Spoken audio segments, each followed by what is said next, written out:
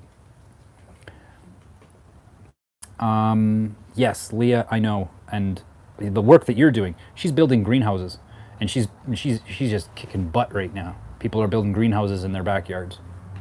Yeah, she's doing great. She's doing great. Oh, you can always have me on your list for education. I wanted to have that chat with you last week, and it just the last 2 weeks have almost been a write-off in that sense. I would like to be part of what you're doing too. Yeah. As standing up and teaching people about what you're just saying. Mm-hmm. And learning more about the rights and being able to We- stand up and talk to people. We are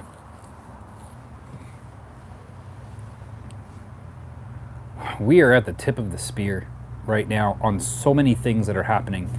I'm in conversations at least 2-3 times a week with people that are developing revolutionary products in industries that didn't even exist 5 years ago. Yes. Awesome. The sheer amount of opportunities that are coming forward will stagger someone who thinks that the way the economy works is how it works. It's mind-blowing, and that's a whole nother. I'm actually thinking about starting a podcast that just deals with all the opportunities that are coming forward. It is I can't